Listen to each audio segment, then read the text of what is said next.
ఇబ్రహీంపట్నంలో మల్లెడ్డి రంగారెడ్డి మాట్లాడుతున్నారు. ప్రత్యక్ష ప్రసారం ద్వారా చూద్దాం. వాళ్ళే చెప్పండి. రండి రండి అమ్మా, రండి రండి రండి. 2 ఓట్లు కూడా లేవాలి.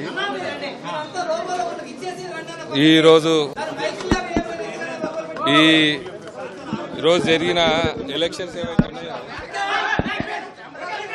ఏకపక్షంగా జరుగుతున్నాయి. ఈ ఎలక్షన్లు కోర్టు డైరెక్షన్స్ ఏమిచ్చింది?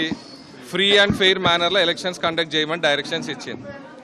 అభ్యర్థులు 60 రోజుల నుంచి కిడ్నాప్ చేసి వాళ్ళని బంధించి నిర్బంధించి ఎవరైతే మా రెబల్ క్యాండిడేట్ కాంగ్రెస్ సంబంధించినటువంటి క్యాండిడేట్ ఎవరైతే గెలిచినరో వాళ్ళను బంధించి 60 రోజుల నుంచి అభ్యర్థులను ఫ్రీ అండ్ ఫెయిర్ మేనర్ అని కోర్టు డైరెక్షన్స్ వాళ్ళ ఫ్యామిలీలు పోలీస్ స్టేషన్లలో కేసులు పెట్టినా ఈ వ్యక్తులను బంధించుకొని ఇవాళ ఎలక్షన్స్ జరుపుకొని ఏదో విజయం సాధించడం అనేది ఏదో ఇది చేస్తున్నారు.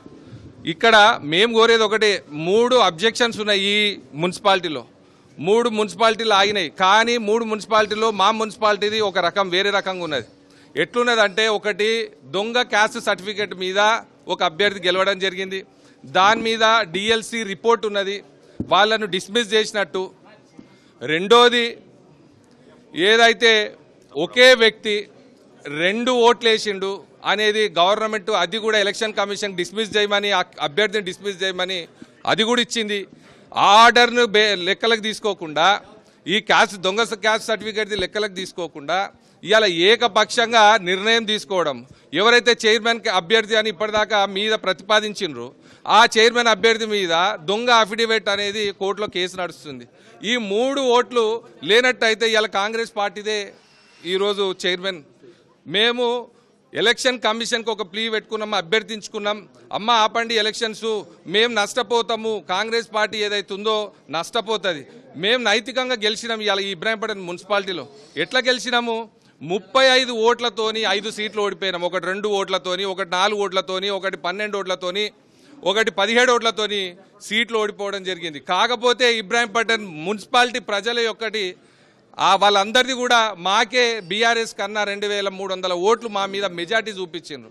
అయినా కానీ ఒక 35 ఓట్లతో ఓడిపోయినాం. ఏవైతే ఇలా ఏకపక్షంగా ఎలక్షన్స్ జరుపుతున్నారో ఈ ఎలక్షన్ కమిషను మా రిక్వెస్ట్ని లెక్కలకు తీసుకోకుండా ఇలా అపహాస్యం చేస్తున్నది ప్రజాస్వామ్యాన్ని అని అంటే, వాళ్ళే డిఎల్సి గవర్నమెంటే సస్పెండ్ చేయమని అంటది, గవర్నమెంటే మళ్ళీ ఎలక్షన్స్ కండక్ట్ చేయమంటది. కోర్టు సోమవారం వరకు వాయిదా ఇచ్చింది. ఏదో ఒకటి జరిగేంత వరకు 8వ తారీఖు వరకు ఒక దొంగ సర్టిఫికేట్ పెట్టుకున్నటువంటి అభ్యర్థి 8వ తారీఖు వరకు దాన్ని స్టే తెచ్చుకున్నారు. మరి ఇవన్నీ స్టేలు ఉన్నప్పుడు ఎట్లా ఎలక్షన్స్ పోతారు? ఎట్లా free and fair manner elections అని నేను ఈ ఎలక్షన్ కమిషన్ క్వశ్చన్ చేస్తున్నా. మీరు కోర్టు ఆర్డర్లు కూడా మీరు పట్టించుకోకపోవడం వల్ల ఈ ఎలక్షన్ కమిషన్ పైన కండక్ట్ చేసే వ్యక్తులు ఎవరైతే ఉన్నారో ఆఫీసర్లు ఇవాళ పట్టించుకోకపోవడం వల్ల ఈ ఎలక్షన్స్ మేము బైకాట్ చేస్తున్నాం. బైకాట్ చేసి ఈ ఫ్రీ అండ్ ఫెయిర్ మేనర్లో ఎలక్షన్స్ లేవు కాబట్టి మేము హాజరు కాకుండా మేము బయటికి రావడం జరిగింది.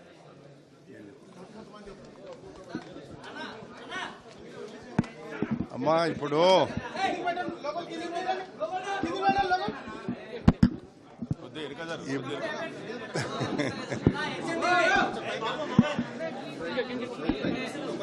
మీరు ఓకే, మీరు ఇప్పటి వరకు మా కౌన్సిలర్లు అంతా చెప్పింది విన్నారు. ఇబ్రాహీంపట్నంలో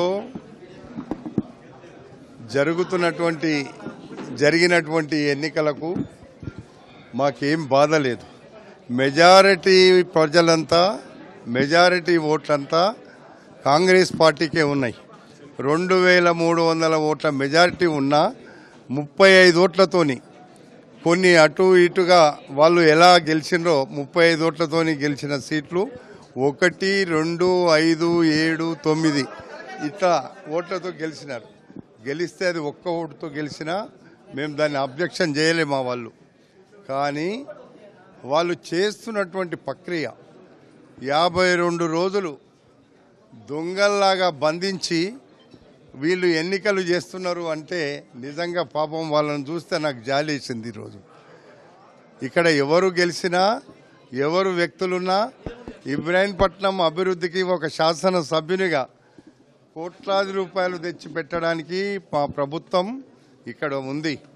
కానీ ఇక్కడ చేసినటువంటి తప్పులు అవకతవకలను ఎత్తి చూపితే వాళ్ళు ఒకటేమో ఏది క్యాస్ట్ సర్టిఫికెట్ ఒకటి చెప్పినట్టున్నారు, డబుల్ ఓటింగ్ ఒకటి చెప్పిండ్రు, 2 ఓట్ల తేడా ఉంది. ఇప్పుడు ఇంకా ఆ 2 ఓట్ల తేడానో 3 ఓట్ల తేడానో ఉన్నా కానీ మాకేం ఫరక్ పడదు. అయితే నేను వీళ్ళందరికీ ఒక్కటే చెప్పిన, మీరున్నవన్నీ కూడా ఇంకా కోర్టులో ఉన్నది కాబట్టి కోర్టు ద్వారా మా కౌన్సిలర్లకు చెప్పింది అదే, కోర్టు ద్వారా రేపు ఏదైనా జరుగుతుంది.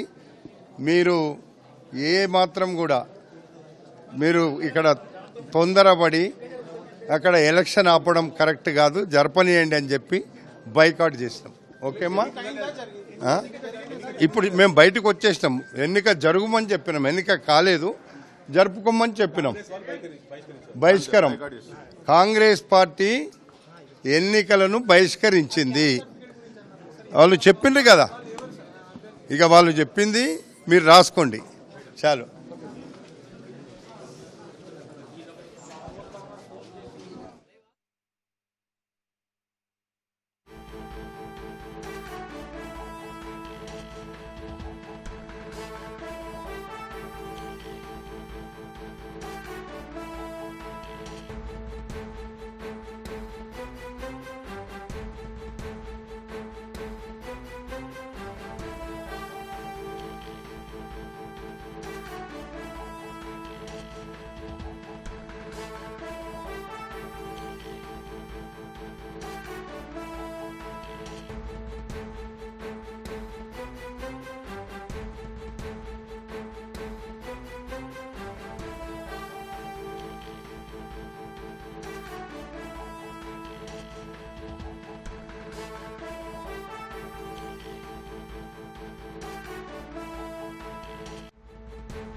Ibrahimpatnam municipal chairman vice chairman ఎన్నిక జరిగిన తీరుపై మా ప్రతినిధి ఎస్ఆర్కే మరింత సమాచారం ప్రత్యక్ష ప్రసారం ద్వారా అందిస్తారు.